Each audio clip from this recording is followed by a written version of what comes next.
Welcome to how to tether goats along a fence.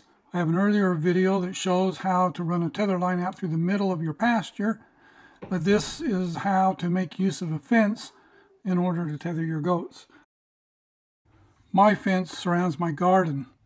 I have a problem with how to control the weeds growing up under my fence. I don't want to use a herbicide because it's my garden and I don't want those kind of chemicals in my food. The goat is the perfect solution.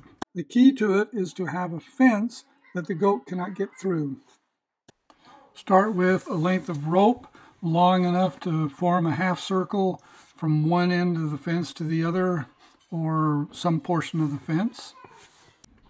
Tie one end of the rope to a part of the fence that's not going to pull away. I got this clip from the local big box hardware store. I attach the clip to the other end of the rope that is not attached to the fence. I use a bowline knot. The beauty behind the fence is that the goat can now stretch itself and go all the way out, but it can't go all the way around. A goat that can go all the way around will hopelessly tie itself into a knot within about 10 minutes. This prevents the goat from doing that. It's even okay to go around the corner, just so long as the goat can't go all the way around.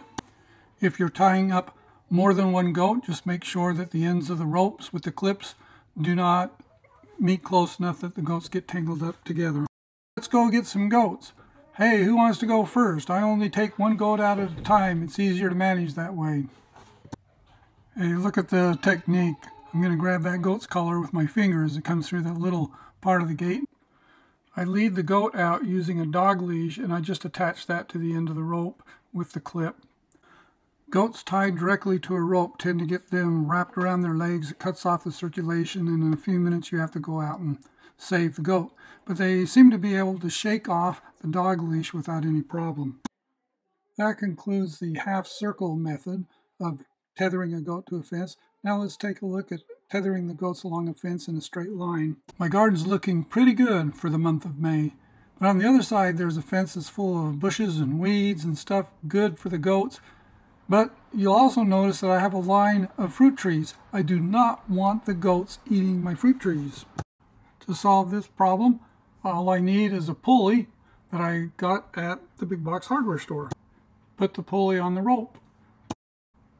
Attach one end of the rope to the fence in a place that it won't pull away. Tie a short segment of rope to the pulley and attach the other end to a clip.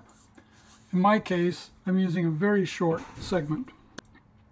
Attach a second clip to the end of the rope opposite the one that you attached to the fence. Then use that clip to stretch the rope and attach it to the fence.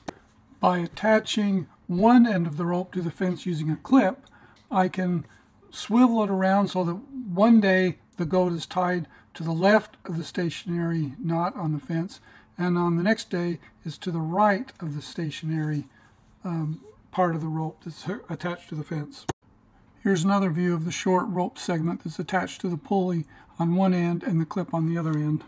Again, I attach the dog leash to the short segment of the rope that's attached to the tether. The goat can eat all it wants along the fence, but it can't reach the fruit trees. This probably shows the way it's rigged up a little better, and you can see the goat's happy. Here we have two goats tied up together. They can move along the fence, but neither one of them can reach the fruit trees. I hope you found this helpful. If you have, give it a like. Go ahead and subscribe to SCTurtles channel. Thank you.